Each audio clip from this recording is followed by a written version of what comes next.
This book right here, called the Kybalion, claims to contain a master key to the mysteries. It talks about 7 laws governing all of creation and says that if you understand how these laws work within yourself and in the world around you, you basically got the ability to unlock the secrets of creation, transmute your life, and really live the way that you as a human being are meant to live. So let's get into it.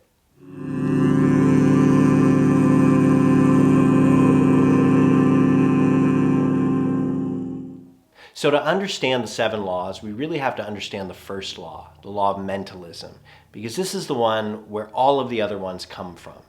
And this basically says that the universe is a big cosmic mind, and that everything that we could possibly experience is a product of that mind. Now, before we get hung up on whether or not this is actually true, we can take a step back and realize that that actually doesn't matter. Unlike other spiritual practices and philosophies, which are really concerned with making statements about ultimate reality, alchemy is more concerned with going right down to the level of experience and working from there. And the fact is that we can't really say conceptually what reality is. We just do the best we can with the experience that we have. So alchemy is saying, all right, I'll use these ideas, but only as far as I need to open my experience up, to expand my capacity to experience more of who I am, of what life is, and to navigate from there. So that's what these laws are really there to help us with. And we start with the law of mentalism. So, is the universe a cosmic mind? Well, let's see if it's reasonable to think of it that way. So if your consciousness went away, the world would go with it, right? At least as far as you're concerned, right? And same thing collectively. Basically everything that we've ever experienced, we have experienced through consciousness. There really is not a world separate from our consciousness, no matter how much it may seem that way.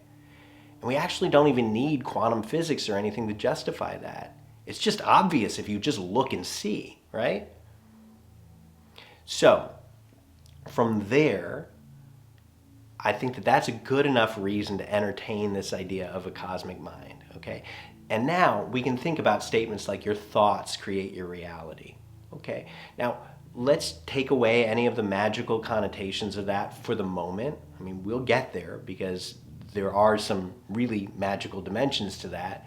But if we just start from the most basic, logical place, we see that really our experience of life, the way we perceive the world around us and the way we interpret it, determines what we bring to it, how we act in the world, which then will determine more of what we get, which will create a feedback loop.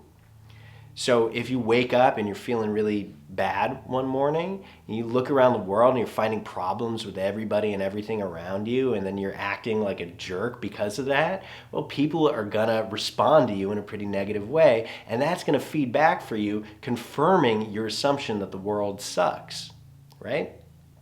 By the same token, if you wake up and you're feeling really beautiful and you just, everybody you meet just brings you joy and you're just grateful and expressing kindness, well, people are going to be happy to be around you and they're going to treat you well, and that's going to feed back in a positive way and confirm for you that the world is a beautiful place. So we can see right away that, without having to think in terms of magical vibrations and all of these sorts of things, that even the most hardcore materialistic person can agree that things kind of do work that way, right? So that's a good starting place. Now, if we go deeper into that and really allow ourselves to reflect on that, and that's what these laws are for, right? To enable us to contemplate the way this actually works ongoing. You put your mind on that. Again, law of mentalism, what you pay attention to, the way you pay attention to it, will give you a kind of feedback loop.